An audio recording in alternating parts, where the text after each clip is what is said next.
Assalamualaikum warahmatullahi wabarakatuh. Perkenalkan, nama saya Tinggi Gananda. Di sini saya akan mempresentasikan praktek yang kelima, yaitu Progress of an Activation with Initial Condition. Nah, di sini ada rangkaian-rangkaiannya. Tentu saja kita mulai. Yang pertama, dia ada silinder dan ada dua buah limit switch, ada satu throttle valve, ada 4 terbulan solenoid valve, ada limiter, compressor gas, lalu ada kompresor dan tangki. Di sini ada elektriknya, ada relay, power supply, sama saklar. Di sini yang pertama silinder untuk yang A, dia masuk ke ini yang B, maksudnya yang B dari silinder masuk ke B yang valve. Lalu untuk yang A dari silinder, dia masuk ke bagian B dari pantas 2 solenoid valve. Lalu untuk yang A di throttle valve, dia masuknya ke A bagian pantas 2 solenoid valve. Lalu di sini ada T di sini langsung dia mau dihubungkan ke tangki. Lalu untuk yang bagian T, dia dihubungkan ke pressure gauge. Di pressure gauge ini dia dicabangkan lagi, satu ke kompresor, satunya lagi ke tangki. Nah, langsung saja kita mulai. Kita mengikuti rangkaian ini. Yang pertama,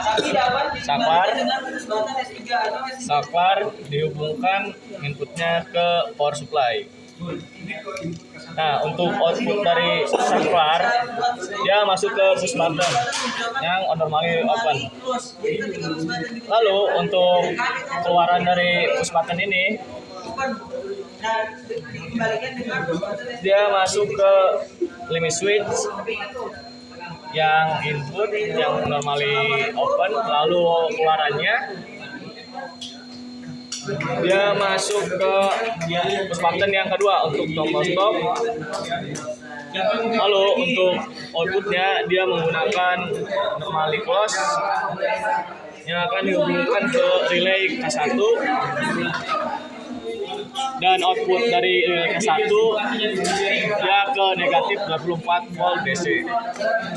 Nah, setelah itu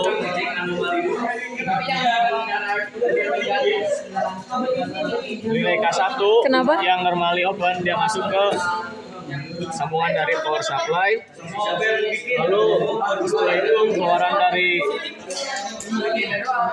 relay normally open, dia masuk ke limit switch yang normally close.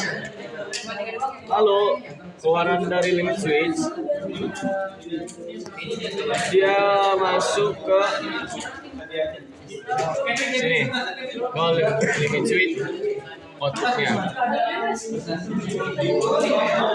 Setelah itu untuk menghubungkan solenoidnya, ini dia dari relay K1 yang normally open, dia dihubungkan ke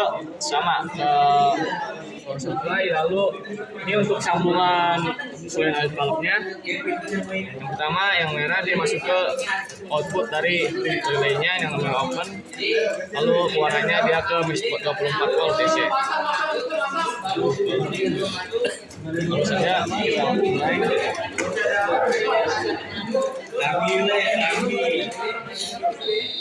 Nah, jadi jika kita menekan push button-nya on, dia akan maju. Ketika dia menyentuh limit switch, maka dia akan mundur sendiri. Lalu ada kondisi yang kedua, di mana ketika kita menekan, tapi sebelum dia nyampe kita menekan push button yang kedua, dia akan mundur sendiri tanpa menyentuh limit switch yang kedua. Nah, di sini throttle gunanya untuk mengatur kecepatan dari silindernya. Ini cukup sekian saya. Wassalamualaikum warahmatullahi wabarakatuh.